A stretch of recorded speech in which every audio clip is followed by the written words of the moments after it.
trancar todo mundo, gente, no dia de aula de todos. Se vamos acertar um dia. Mas já está na prova. Professor, Não, tem na prova não. Depois da prova. professor não tem que ser antes. Professora. Tem que ser antes pra chorar depois. Ele não paga. É antes da prova, eu só não pago. Bora lá. Quem se aplaza paga. Bueno, tejido sanguíneo. Otro tejido especializado, entonces el último que vamos a estar viendo, tejido conjuntivo especializado. Está también, como todo tejido conjuntivo, tiene su componente celular y en este caso se caracteriza por una matriz extracelular acuosa que viene a ser el plasma. Viene a ser el plasma. Entonces, también viene a ser un tipo de tejido conjuntivo especializado cuya matriz es acuosa. Cuya matriz es acuosa. Está compuesto entonces, posee entonces componentes celular, es un componente celular y ahí incluye, vamos a hablar a grandes rasgos todavía, incluye entonces los glóbulos rojos. Tenemos también los glóbulos blancos.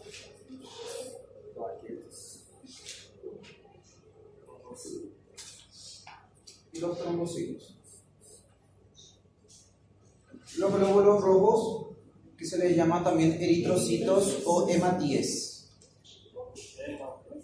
Eritrocitos o hematíes. Los glóbulos blancos se les denomina también leucocitos. Leucocitos. Y a los trombocitos se les denomina también plaquetas. Eritrocitos o hematíes, glóbulos rojos. Los glóbulos blancos, leucocitos. Y los trombocitos o plaquetas. Trombocitos o plaquetas. Entonces se viene a ser el componente celular. Y va a tener también su matriz que viene a ser el plasma. El líquido entonces en el cual se encuentra estas células viene a ser entonces el plasma. Y el plasma está formado entonces principalmente por agua, electrolitos, diferentes tipos de electrolitos, sodio, potasio, calcio, proteínas. Entre sus proteínas, la principal proteína, la albúmina. La albúmina es la proteína más abundante del plasma. 50% de todas las proteínas del plasma corresponde a la albúmina. Funciona como una proteína transportadora y también tiene una función de mantener la presión coloidosmótica del plasma. De ahí entonces el equilibrio de los líquidos tisulares. Presión coloidosmótica.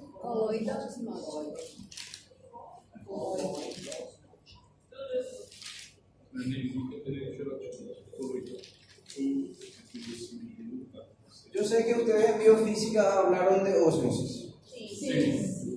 ¿Qué es ósmosis?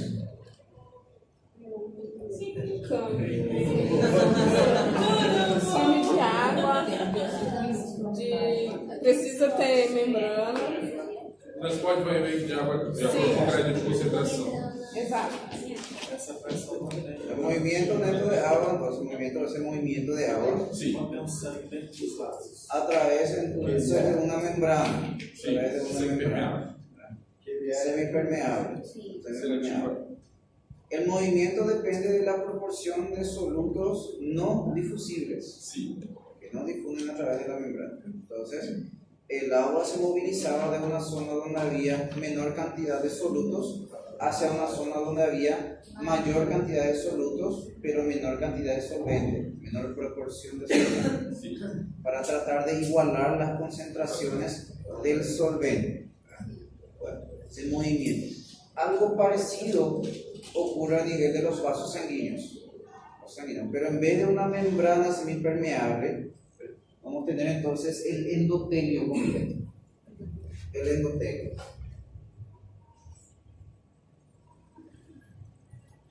El endotelio, a través del endotelio de los capilares, donde ocurre el intercambio de nutrientes hacia los tejidos, va atravesando entonces el líquido del plasma, pero esa membrana, ese endotelio no es permeable para las proteínas y tampoco para las células.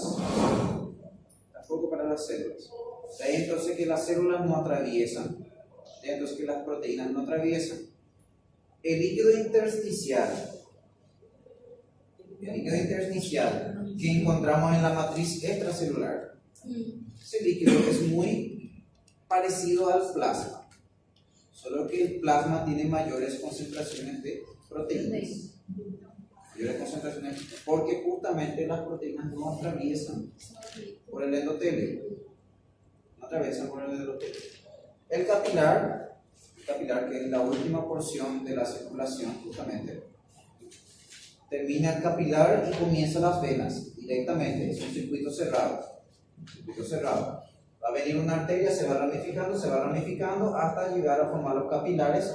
Los capilares luego se vuelven a unir y van a formar el sistema venoso, las vénulas y las venas. Entonces va a tener ese capilar un extremo arterial y un extremo venoso. Van a actuar diferentes tipos de presiones a nivel de ese vaso sanguíneo. Entre ellas vamos a tener la presión hidrostática, que es esa presión arterial, que es la presión que se ejerce sobre las paredes de los vasos sanguíneos. Esa es la presión arterial, la presión hidrostática, y también tenemos la presión coloidosmótica. Que se debe justamente a las proteínas que encontramos en el interior de los vasos sanguíneos, en el plasma. Entonces la presión hidrostática empuja para afuera, mientras que la presión coloidosmótica va atrayendo para adentro de los vasos sanguíneos. Vamos a tener que sea el extremo arterial, porque las arterias son vasos de gran presión. La presión hidrostática es mayor que la presión coloidosmótica, por lo tanto, como resultado da un flujo para afuera del vaso sanguíneo. De ahí que pasa al intersticio de los nutrientes y llegan a las células. Luego las células eliminan sus desechos, ¿verdad? Y son recogidas nuevamente el líquido con los desechos, ¿verdad?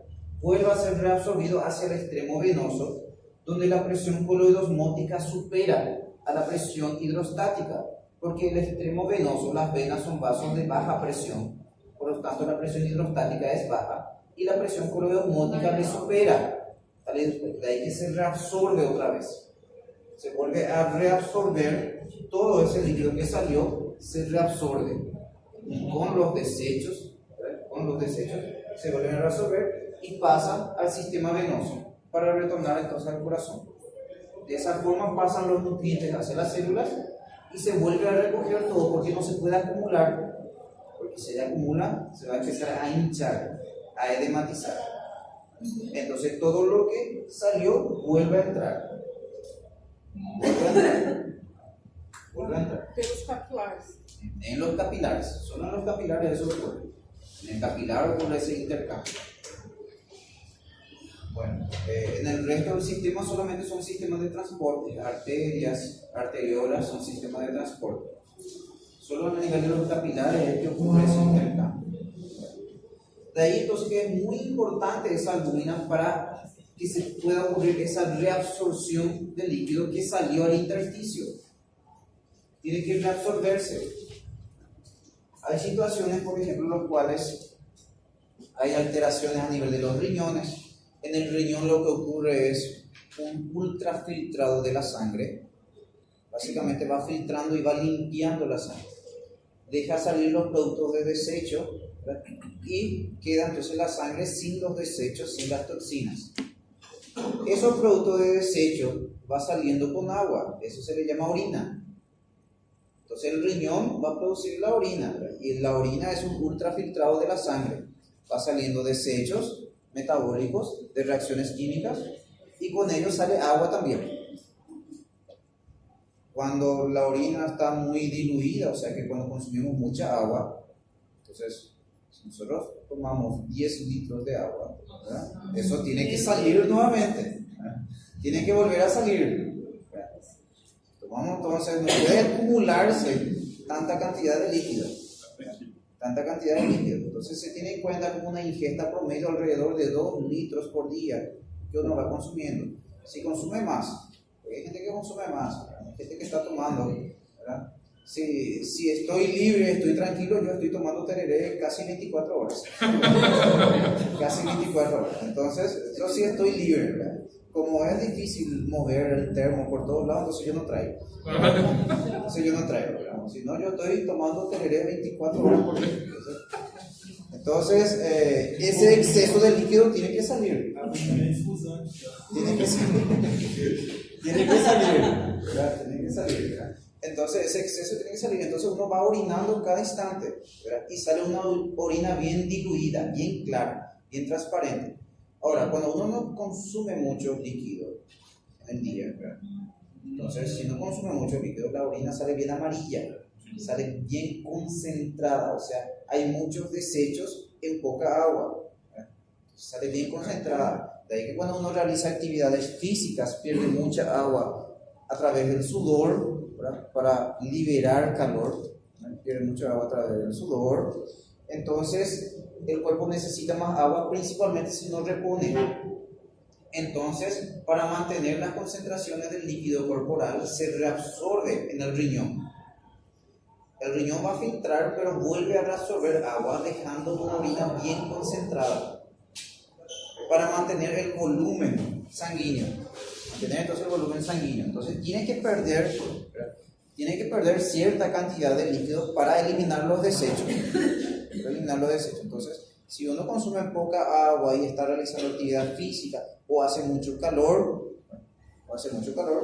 entonces se reabsorbe entonces grandes cantidades de ese líquido y sale una orina bien concentrada. De que uno orina poco, si no repone entonces ese líquido que está perdiendo. Como mínimo hay que orinar por lo menos 500 ml por día. Eso es lo mínimo, lo necesario para eliminar todos los desechos corporales. 500 ml día. Pero en promedio, si uno consume alrededor de 2 litros, aproximadamente 1,5 litros es lo que va orinando por día. 1,5 litros es lo que va orinando por día. Bueno, por lo tanto, se va a reabsorber de acuerdo a las necesidades. Pero si el riñón no funciona bien, porque en el riñón también no va a atravesar proteínas, en el riñón también no atraviesa células, pero si hay una alteración renal, si hay alteración en el filtrado, ya sea por alguna infección, por algún trauma o alguna patología autoinmune que lesione el aparato del filtrado renal, sería el aparato glomerular, entonces ocurre lo que sería una alteración de la filtración y comienza a atravesar proteínas. Entonces, si se pierde proteínas en la orina, o sea, si tenemos proteínas en la orina, que esa proteína salió de algún lugar, salió de la sangre, se filtró desde la sangre a la orina, no debería de filtrar, pero por alguna alteración filtró, entonces pasó. Entonces, ahí se encuentran, en el estudio de orina simple y sedimentos, se encuentran proteínas en orina, proteinuria. Y esas proteínas van a ser mayormente albúmina, principalmente albúmina. Y si esa persona está perdiendo albúmina, ¿qué va a pasar con esta presión coloidosmótica? Disminuye. Si disminuye la presión coloidosmótica, disminuye la reabsorción. Si disminuye la reabsorción, se acumula líquido.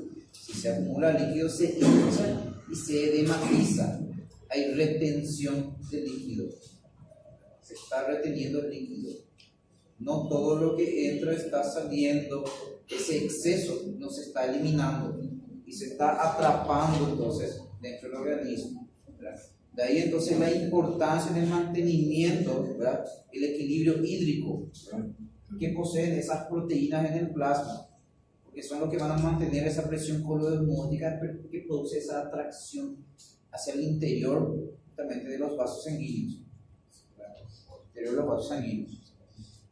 Otras proteínas también colaboran a esa presión, pero principalmente la albúmina. Principalmente la albúmina es lo que va a tener esa función. Aparte entonces de la albúmina, tenemos las globulinas gamma o inmunoglobulinas.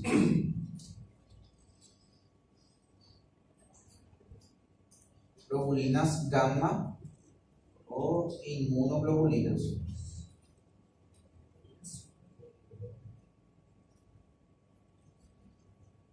Inmunoglobulinas, globulinas gamma, gamma globulinas, globulinas inmunes. También se le conoce como anticuerpos. También se conoce como anticuerpos. Inmunoglobulinas. Representa también alrededor del 30% de las proteínas que encontramos en el plasma. También son bastante abundantes y son sintetizadas por las células de defensa. De ahí su función inmune. Son sintetizadas por las células de defensa. Después tenemos globulinas no inmunes, que tenemos las alfa y la beta. Globulinas alfa y globulinas beta, que son globulinas no inmunes. ¿Cómo? Por el hígado. Esas globulinas que tienen justamente la función de colaborar con la albúmina en el mantenimiento de la presión osmótica, pero en pequeña proporción sería su colaboración, ya que encontramos en menor cantidad. Después vamos a encontrar también otras proteínas, como proteínas que participan en la coagulación sanguínea, como el fibrinógeno.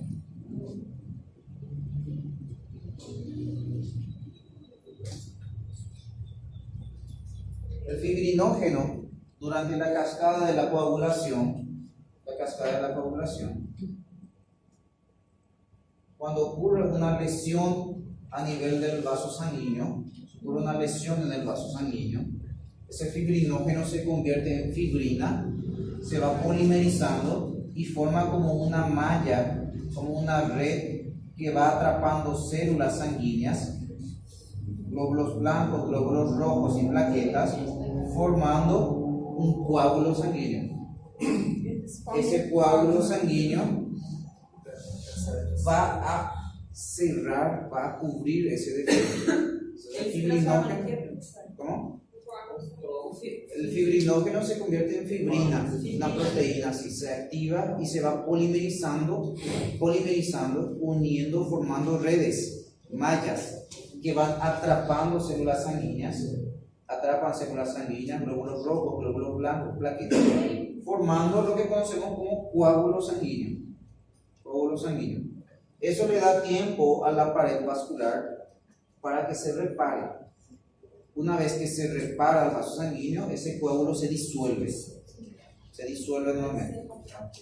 Cuando ocurren alteraciones en la coagulación, es que este coágulo se forma de forma descontrolada y se forma un trombo, y ese puede obstruir el vaso sanguíneo y producir isquemia, porque no hay flujo, está obstruyendo. Pero eso es cuando hay alteración de la coagulación. Normalmente lo que hace es cerrar el defecto para evitar pérdidas de sangre. Entonces participa en la hemostasia. Entonces, si hay una lesión en el vaso, ese coágulo cierra el defecto para que no se pierda sangre al intersticio. Entonces mantiene la sangre en el compartimiento vascular. ¿Sí? Sí, cuando hay una lesión. Y hematomas también, né, professor? El hematoma justamente es la acumulación de sangre. Sí. Esa acumulación de sangre en el nivel intersticial. Esse é o hematoma. Professor, eu estou com uma dúvida no seguinte: caso eu tenha me machucado, aí vai ocorrer o hematoma, né? O acúmulo de sangue. E ele libera também outros líquidos devido ao inchaço? No, pues lo que va a ocurrir es que se va a liberar, ¿verdad? Justamente se va sangre, y con la sangre todos sus componentes: plasma, células sanguíneas, los componentes se van acumulando en ese lugar. Luego eso se va a volver a reabsorber, por eso ese hematoma va cambiando de color gradualmente, ¿verdad? Comenzó un azulado, después se vuelve amarillento, verdoso y va cambiando de color, se va reabsorbiendo. Se va reabsorbiendo entonces. Entonces ha cambiado, va modificando de coloración. Aparte también se va a inflamar. Sí. También se va a inflamar. Por eso puede ser medio rígido, medio endurecido, un hinchazo, ¿verdad? Justamente. Porque también se produce una inflamación a ese nivel. Una inflamación, queda con Inflamação do Quando tecido. acontece esse corte, esse processo de coagulação, quando uma veia a gente fala estoura, né? Estoura uma veia, um rompe, Você aí rompe. fica aquela parte inchada, você consegue visualizar alta ela, porque acontece o mesmo processo Sim, do de mesmo. coagulação, Do mesmo. tanto corte quanto dentro, né? Sí, justamente eso para evitar las pérdidas sanguíneas. Ahí actúan todos los mecanismos de la hemostasia. Todos los mecanismos de la hemostasia. El vaso, se produce una vasoconstricción para que llegue menos sangre a esa zona. Si llega menos sangre va a sangrar menos.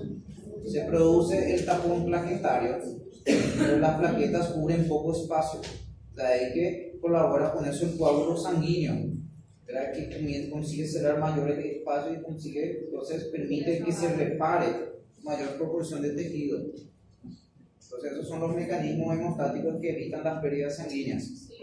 Si hay alguna alteración en la función o en cantidad de alguno de estos, es que puede ocurrir hemorragias. Ocurrir hemorragias entonces. Fibrinógeno. Fibrinógeno, proteínas que participan en la inflamación como proteínas. Aparte entonces el fibrinógeno, ¿verdad? Otros factores de la coagulación también, son acá al lado. Factores de la coagulación. Y proteínas de complemento que actúan en la inflamación. Proteínas del complemento. Son proteínas que van actuando entonces también en el proceso inflamatorio, en colaboración con las células de defensa, en colaboración con las inmunoglobulinas.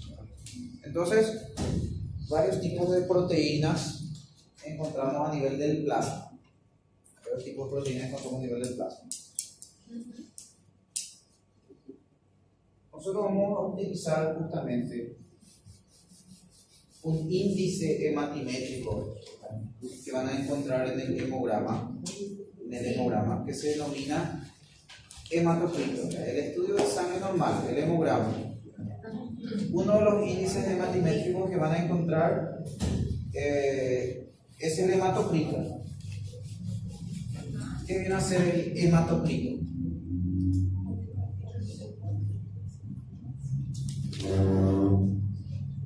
El hematocrito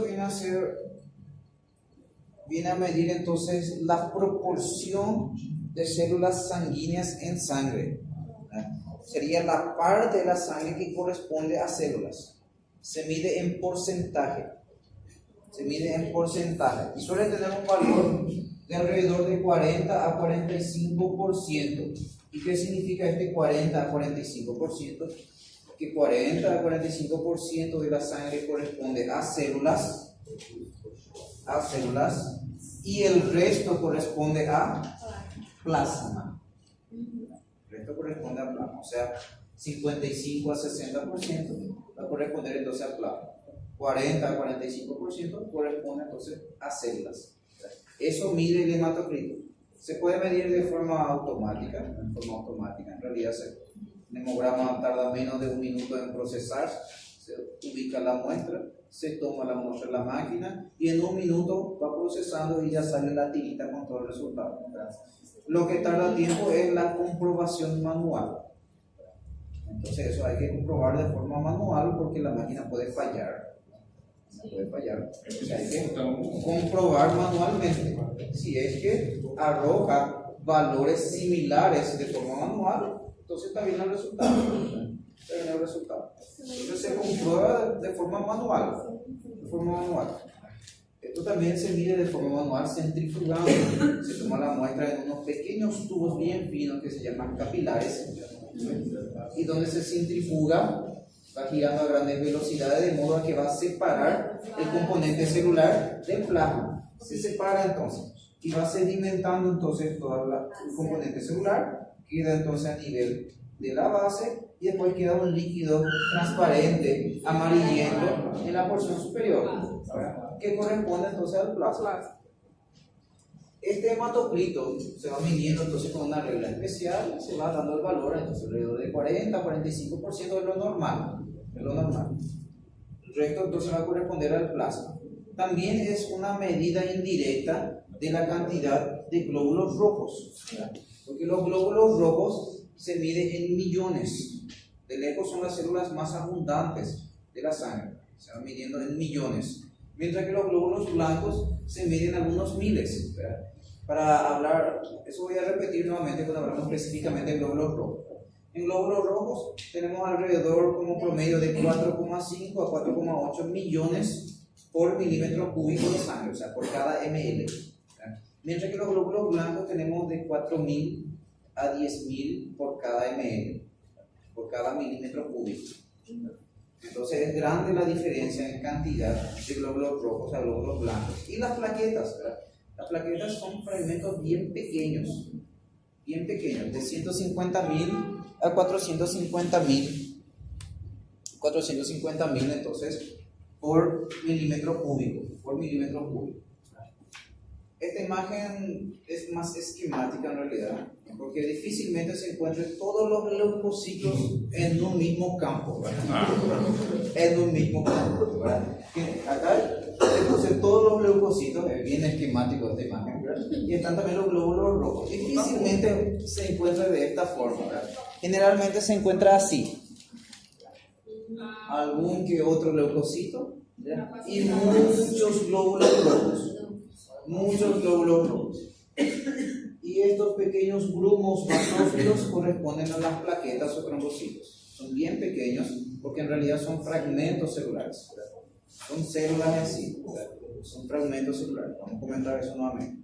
De ahí entonces acá se ve bien la proporción justamente. Los glóbulos rojos son los que abundan, ¿verdad? Los glóbulos blancos tenemos menos. Entonces los glóbulos rojos se miden en millones. Todos estos que están en rojo son los glóbulos rojos. Se mide en millones. Los glóbulos blancos se miden en miles. Entonces de este 40 a 45%, 1% corresponde a glóbulos blancos y plaquetas. ¿Cómo? Acá hay uno, acá hay otro. Hay diferentes tipos. Vamos a hablar otra vez de los tipos de glóbulos blancos, ¿verdad? Pero estos dos son glóbulos blancos.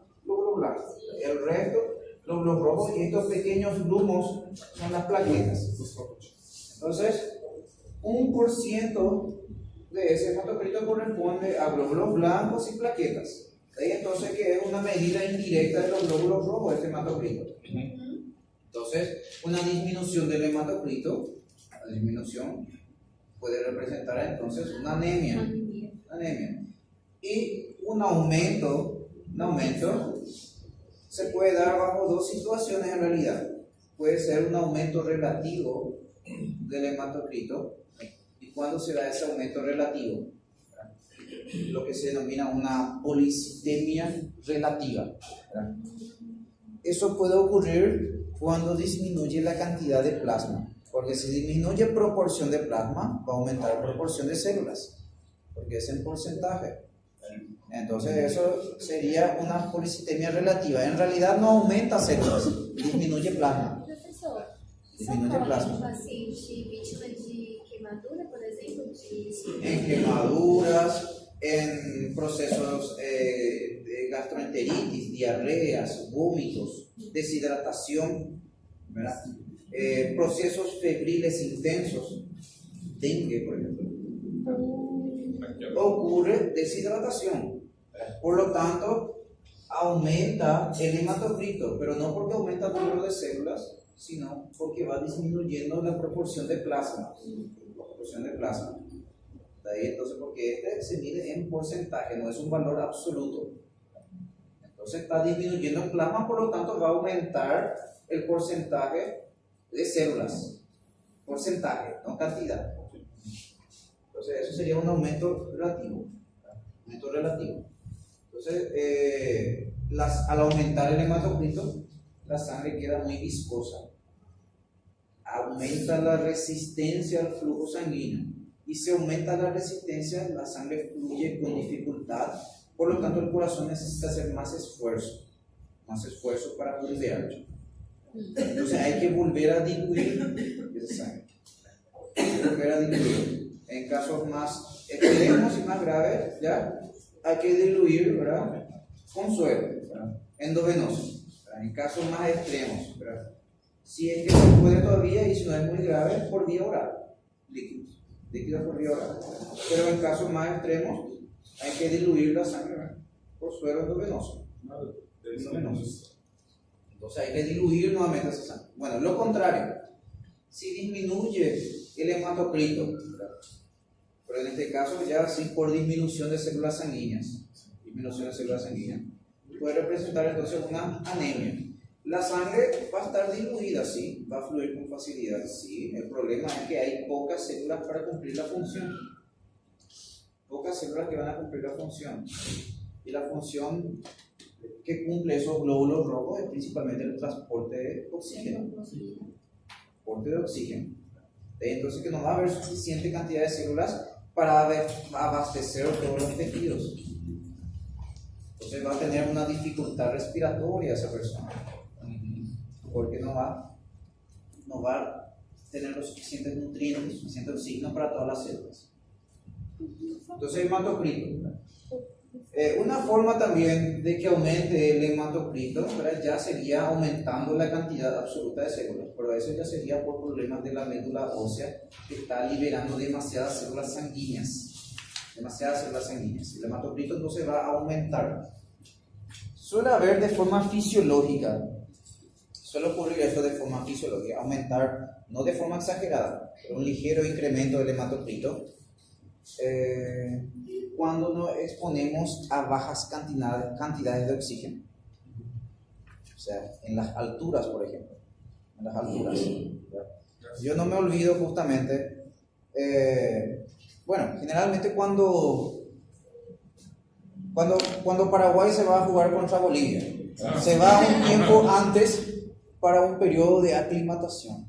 Se va a aclimatar, porque se encuentra en las alturas, ¿verdad?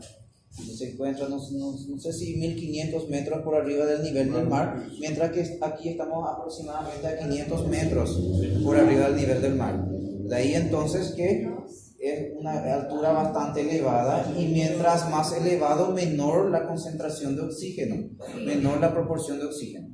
Entonces, en esa situación, el cuerpo, para adaptarse, produce más glóbulos rojos para atrapar más oxígeno. O sea, de ese poco oxígeno que tiene, atrapa lo máximo que puede.